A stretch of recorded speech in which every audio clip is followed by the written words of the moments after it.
আসসালামু আলাইকুম everyone, welcome to another video with রিতাস kitchen dealers. আজকে আমি বানাবো এখনকার সময়ে খুবই জনপ্রিয় স্ন্যাক্স আইটেম, আর সেটি হচ্ছে মিট বক্স। বিভিন্ন রকমের রেস্টুরেন্টগুলোতে এই মিট বক্সটা এখন ট্রেন্ডিংয়ে আছে। ছোট থেকে বড় সবাই এটি খুবই পছন্দ করে।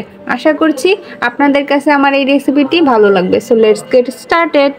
প্রথমে আমি এখানে চিকেন নিয়ে নিয়েছি। এর মধ্যে আমি 1 চামচ শুকনো মরিচের গুঁড়া দিলাম, হাফ চামচ লবণ দিলাম, হাফ চামচ গোলমরিচের গুঁড়া, 1 চামচ এখানে আমি আদা রসুন বাটা দিয়ে দিলাম, 1 চামচ সয়া সস দিয়ে দিলাম। দিয়ে এখন এটাকে আমি ভালো করে মিক্স করে নিচ্ছি। এখন আমি এখানে সসেস কেটে নিব।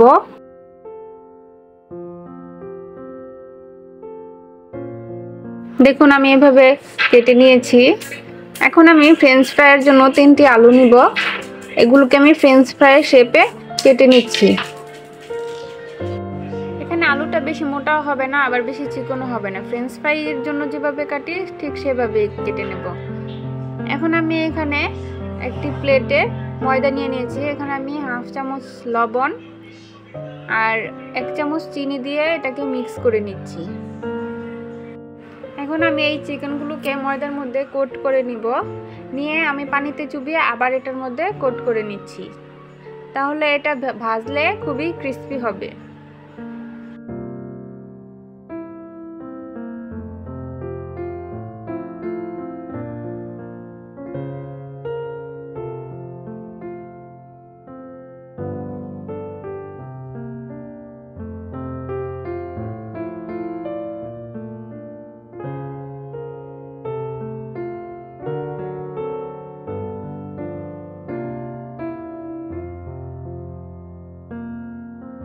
ঠিক এভাবেই ভালো করে চিকেনগুলোকে ময়দার সঙ্গে কোট করে নিতে হবে।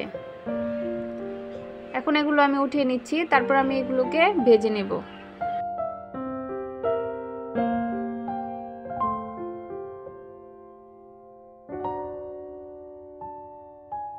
এখানে আমি তেল গরম করে নিয়ে আলুগুলো ভেজে নেব।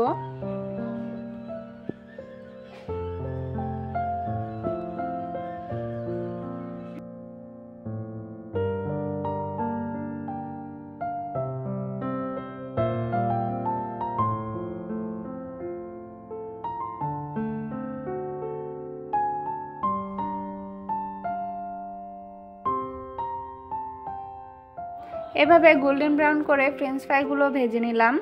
এখন আমি সবগুলো উঠিয়ে রাখছি।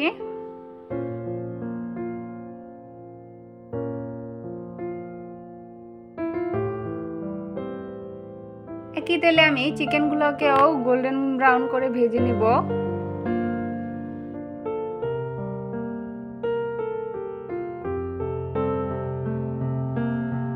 দেখুন যখন এরকম কালার হয়ে আসবে তখন এগুলোকে নামিয়ে নিব।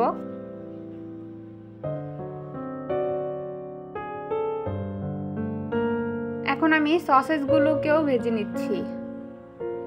সসেসগুলো ভাজতে বেশি সময় লাগে না, অল্প সময়ে হয়ে যায়।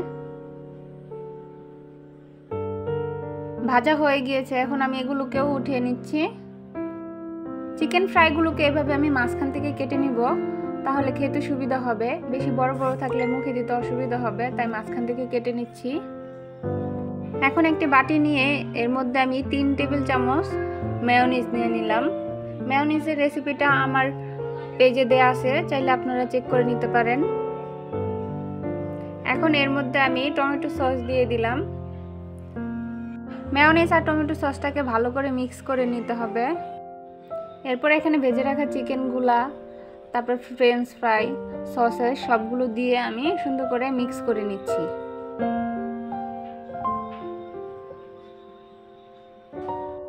এটি এখন খুবই জনপ্রিয় আর খেতেও অনেক টেস্টি। সো আমার এই রেসিপিটি যদি আপনাদের কাছে ভালো লেগে থাকে তাহলে লাইক কমেন্ট শেয়ার করে পাশে থাকবেন। আল্লাহ হাফেজ।